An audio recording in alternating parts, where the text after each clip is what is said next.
नमस्कार दोस्तों, स्वागत है आप सभी का। आइए बात करते हैं हमारी एनसीईआरटी बुक में पेज नंबर 11 पे दिए गए कुछ प्रश्नों के आंसर के रूप में। पहला प्रश्न है कि किसी पदार्थ X के विलयन का उपयोग सफ़ेदी करने के लिए होता है। तो प्रश्न पूछा हुआ है, इस पदार्थ X का एक तो आपको सूत्र बताना है और इसका नाम भी बताना है। फिर सेकेंड प्रश्न लिखा हुआ है कि ऊपर दिए गए फर्स्ट प्रश्न में X की जल के साथ अभिक्रिया भी करवानी है।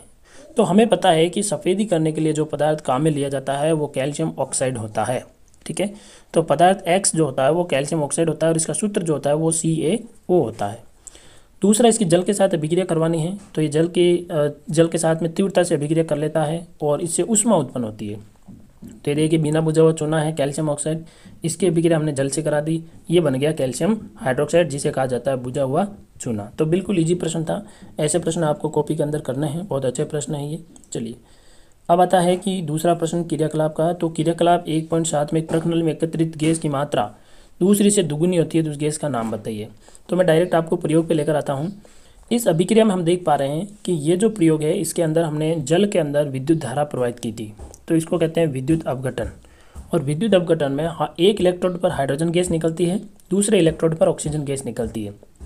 तो हम यहाँ साफ साफ देख पा रहे हैं कि हाइड्रोजन गैस जो है वो दुगुनी है, तो दुगुनी बनने वाली गैस का नाम क्या होगा? हाइड्रोजन होगा। ठीक है, और ऑक्सीजन जो है वो सिर्फ O2 है, तो हाइड्रोजन ऑक्सीजन की तुलना में अधिक मात्रा में बनेगी, ये इसका जवाब हो जाएगा। तो ऐसे प्रश्न आपको अपनी नोटबुक में नहीं करने हैं। अगले प्रश्न की बात करें, देखिए पेज नंबर 15 पे क्या प्रश्न है?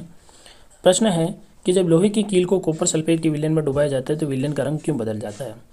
तो ये प्रयोग हमने पढ़ा था कि जब कॉपर सल्फेट का विलयन जो होता है उसमें यदि लोहा डाला जाता है तो फेरम जो होता है वो अधिक क्रियाशील होता है कॉपर से, तो कॉपर को क्या करेगा? विस्थापित कर देगा और फेरस सल्फेट बना लेगा। ठीक है, लोहे का सल्फेट बना लेगा। अब फेरस सल्फेट बना लेगा और कॉपर जो है वो विस्थापित हो जाएगा, लेकिन फेरस सल्फेट का रंग हरा होता है, इसीलिए फेरस सल्फेट बनने के कारण विलयन का रंग जो है वो बदल जाता है और नीले से हरा हो जाता है। तो ये इसका करेक्ट जवाब हो जाएगा। तो ऐसे प्रश्न आपको अपनी नोटबुक में करने हैं क्योंकि ये बहुत ही अच्छा प्रश्न है। ठीक है, चलिए अगला प्रश्न है, क्रियाकलाप 1.10 में से भिन्न कोई द्विस्थापन अभिक्रिया का उदाहरण दीजिए। ऐसी अभिक्रिया आपको करने को नोटबुक में करने की आवश्यकता नहीं है। ये पूछ रहा है कि कोई द्विस्थापन अभिक्रिया का एक और उदाहरण दीजिए। तो ये रहा हमारे पास में सोडियम कार्बोनेट की अभिक्रिया हमने कैल्शियम क्लोराइड से करवा दी, तो क्या बन गया? कैल्शियम कार्बोनेट बन गया और NaCl सोडियम क्लोराइड बन गया। तो ये कोई खास नहीं है। चलिए अगला प्रश्न है कि निम्न अभिक्रियाओं में उपचयित और अपचयित पदार्थों के नाम लिखिए, यानी कौन से पदार्थ का ऑक्सीकरण हुआ है और कौन से पदार्थ का अपचयन हुआ है, ये आपको बताना है। तो पहली अभिक्रिया में सोडियम की अभिक्रिया ऑक्सीजन से हो रही है, तो Na2O यानी सोडियम ऑक्साइड बनता है। साफ साफ देख पा रहे हैं कि सोडियम की ऑक्सीजन से संयोग हो रहा है, तो उपचयित कौन हो रहा है? सोडियम। तो सोडियम का उपचयन हो रहा है क्योंकि इसे ऑक्सीजन की प्राप्ति हो रही है, इसका ऑक्सीजन के साथ में संयोग हो रहा है। ठीक है, चलिए ये लाइन लिखने की कोई आवश्यकता नहीं है।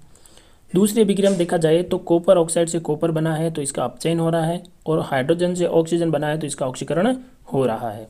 तो इस अभिक्रिया में कॉपर ऑक्साइड कॉपर में अपचयित होता है तथा हाइड्रोजन उपचयित मतलब ऑक्सीकरण होकर जल बनाता है। तो ये प्रश्न आप कर लीजिएगा, बहुत ही अच्छा प्रश्न है ये। चलिए आगे प्रश्नों की ओर लौटते हैं। फिर अभ्यास प्रश्न आ जाते हैं। अभ्यास प्रश्न आप अपने स्व विवेक द्वारा कीजिए और इनके आंसर ढूंढने की कोशिश कीजिए। कुछ ऐसे प्रश्न होंगे जो कि कन्फ्यूजन टाइप के होंगे, तो उन प्रश्नों के जवाब हम अगली क्लास में जरूर लेंगे। तब तक के लिए जय हिंद, जय भारत।